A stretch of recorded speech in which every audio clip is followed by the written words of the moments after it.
ना अफवाहें, ना सनसनी, ना हवा हवाई बातें, सत्य और तथ्यों के साथ खबरों की तह तक।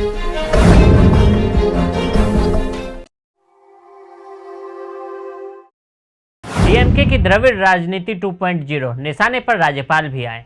ऐसे अभियान यहां तक कि मीडिया द्वारा भी आकस्मिक नहीं। जब से एमके स्टालिन के नेतृत्व में डीएमके सत्ता में वापस आई, तब से डीएमके नेता लगातार नफरत फैलाने की कोशिश कर रहे हैं।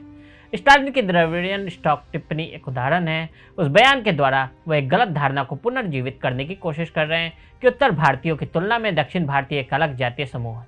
अपने नागरकोविल भाषण में भी स्टालिन ने तमिलों पर एक अन्य सांस्कृतिक समूह के काल्पनिक हमले और प्रभुत्व का उल्लेख करके यह विभाजन पैदा करने का प्रयास किया। यहाँ यह मान लेना आसान है कि इस कथन से वह पहले ही निरर्थक आर्य आक्रमण सिद्धांत का उल्लेख कर रहे थे।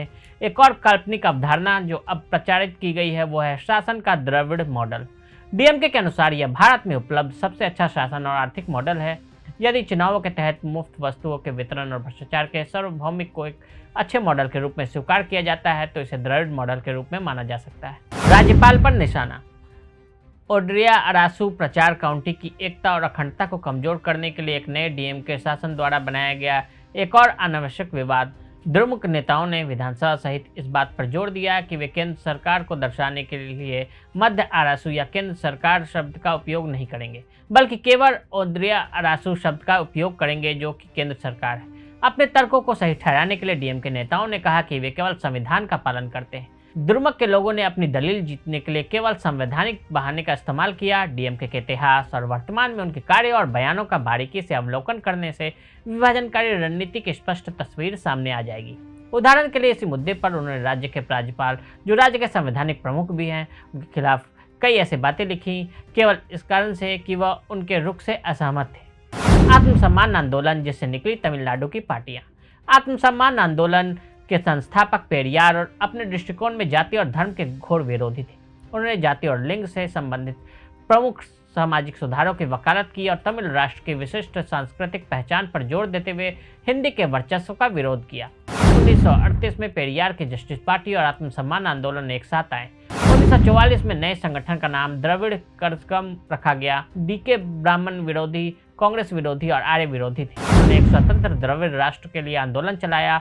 हालांकि लोकप्रिय समर्थन की कमी के कारण यह विशेष मांग धीरे धीरे कम होती गई। आजादी के बाद पेरियार ने चुनाव लड़ने से इनकार कर दिया। 1949 में पेरियार के सबसे करीबी सहयोगियों में से एक सीएन अन्नादुरई वैचारिक मतभेदों के कारण उनसे अलग हो गए। अन्नादुरई की डीएमके चुनावी प्रक्रिया में शामिल हुई। पार्टी के मंच सामाजिक लोकतंत्र, तमिल सांस्कृतिक राष्ट्रवाद थे। 1969 में अन्नादुरई की मृत्यु के बाद एम करुणानिधि ने डीएमके की कमान संभाली। 1972 में उनके और अभिनेता राजनेता एमजी रामचंद्रन के बीच मतभेद के कारण पार्टी में विभाजन हो गया। एमजीआर ने अपने प्रशंसकों के संगठन को संगठित एक आधारशिला बनाई और अन्ना द्रमुक का गठन किया। 1977 में एमजीआर सत्ता में आए और 1987 में अपनी मृत्यु तक अपराजित रहे। उन्होंने पार्टी की विचारधारा के रूप में कल्याणवाद को चुनकर डीके के मूल तर्कवादी और ब्राह्मण विरोधी एजेंडे को कुछ हद तक कमजोर कर दिया। ब्राह्मणों गैर ब्राह्मणों के बीच का संघर्ष। इतिहासकार रामचंद्र गुहा ने अपनी पुस्तक मेकर्स ऑफ मॉडर्न इंडिया में लिखा है कि तमिलनाडु और महाराष्ट्र जैसे राज्यों में यह ब्राह्मण ही थे जिन्होंने ब्रिटिश शासन का शुरुआती फायदा उठाया और नए शासकों के शिक्षक, वकील, क्लर्क, सिविल सेवक, डॉक्टर के रूप में सेवा करने के लिए अंग्रेजी सीखी। उभरती हुई कांग्रेस पार्टी में भी उनका अच्छा प्रतिनिधित्व था और उन्हें पारंपरिक रूप से समाज में उच्च सामाजिक दर्जा प्राप्त था।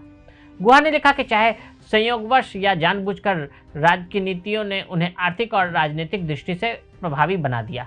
यह जीवन के सभी क्षेत्रों में ब्राह्मण आधिपत्य का खतरा था जो तिराव फुले और बीआर अम्बेडकर की सक्रियता के पीछे छिपा था। दक्षिण भारत में उनके समकक्ष ईवी रामास्वामी नामक एक उल्लेखनीय विचारक आयोजक थे। अपने लेखों और भाषणों के माध्यम से पेरियार ने अपने मूल विश्वासों का प्रचार किया जो समाज के कुछ वर्गों को हाशिए पर ढकेलने वाली हिंदू धार्मिक प्रथाओं की तीखी आलोचना करते थे।